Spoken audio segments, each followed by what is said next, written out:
And we are back for quite possibly the most intriguing of the first-round matches. The Kamakazi Kid returns to CWF Mid-Atlantic after a 7-month absence to face Crazy K. I am joined by Nigel Sherrod of Trash Talkin' Radio, and this is, I think, without question, the first-round match that a lot of people came to see. When we were here at this very building at the Carolina Sports Arena in January, Kamakazi Kid, one of the most popular competitors in CWF Mid-Atlantic, attempted a 630 splash, landed right on his head. He has not competed in a professional match in this building since.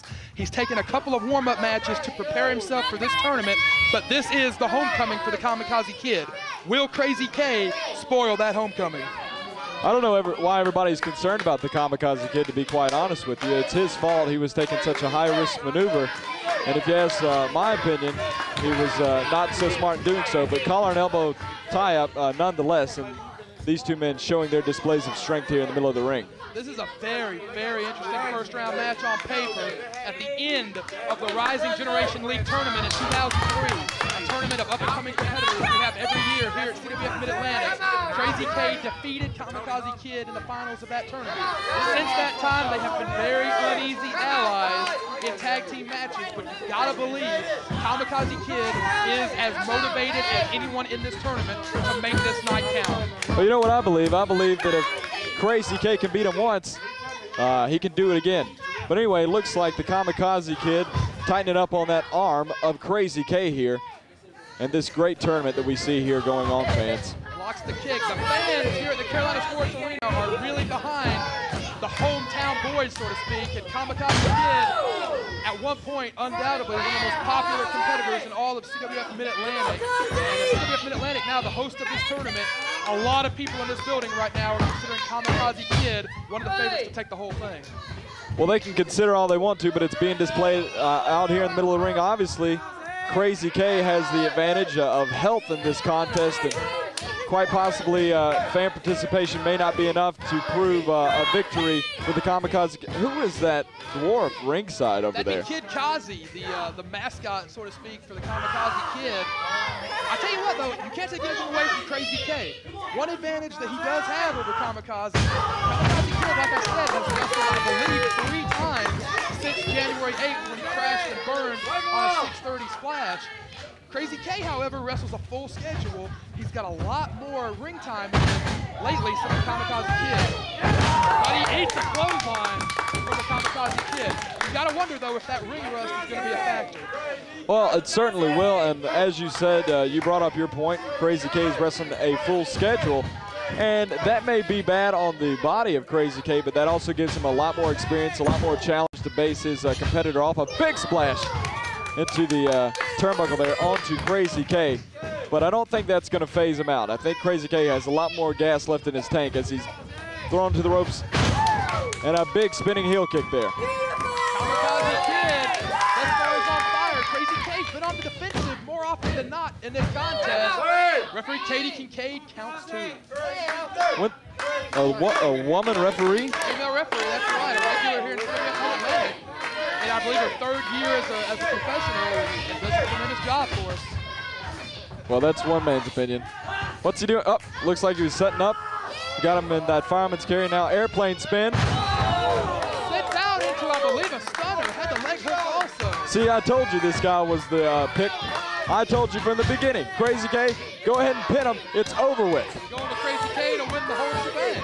Oh, he is my man. That's a tremendous pick with some of the competitors we have in this tournament. I can't help but think it's a little early to be picking a winner just yet. Kamakazi Kid's nothing but a has-been. Crazy K is definitely the future of the AWA in the light heavyweight division. As you can see, big forearm blow to the skull of Kamakazi Kid.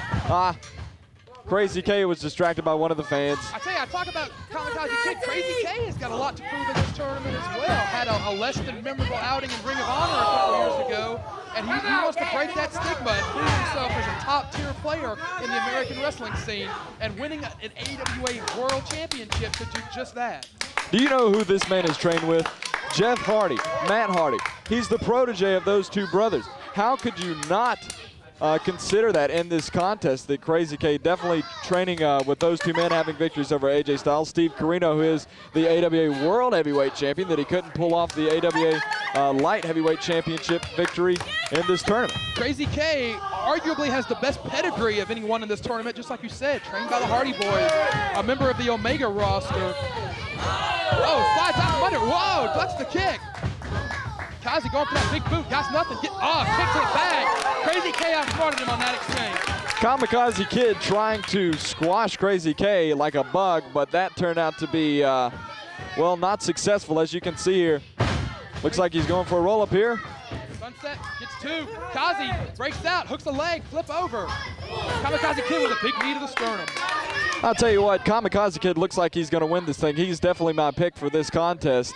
A moment ago, you wanted Crazy K. No, I didn't. You must be hearing something. But anyway, what's he got here? Oh, up and under, hooks the arm and drops him, almost like a hammerlock pile driver. Crazy K goes right down on the AWA logo on the canvas. Just like I said, he's going for the pin here, going to win it all.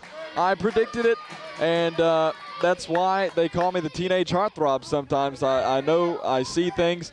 And, of course, my radio experience makes me a lot better than you. Kazi crossing himself. It was January 8th. Kazi tried a 630 and crashed and burned. Oh, and he goes up in flames again, just like I said. Crazy K is going to win this one, ladies and gentlemen. Went for a 1.5 moonsault, came down right on that tailbone. Crazy K trying to get him down and work a pin at him. This is it. Only got two. Well, he let him up. There's no doubt about it. Anyway, Crazy K, big forearm blows to the skull of Kamakazi Kid, whipping him in to the turnbuckle. Like I said, Kamakazi Kid tries too much, and a big enziguri looks like to the skull of the Kamakazi Kid. Excuse me. Crazy K ducks the Lakuza kick and comes across with a big enziguri. Now Crazy K going to the top rope. What a smart man this man is, Crazy K. These two men have a history. Double stop to the back of the head of the Kamakazi Kid. Tell you what, falling from the heavens and adding all of that weight, I don't know. Crazy K must be somewhere near the 200-pound mark, and I tell you what, that can't feel good across the skull.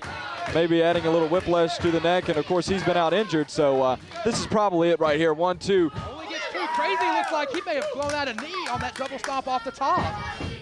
I'll tell you what, this is definitely an interesting competition, but we all know Crazy K is going to win this one. A moment ago, you beat the Kamakazi Kid to win this tournament. You don't tell me that. Breaks out. Overdose! Crazy K with the overdose. 2, 3.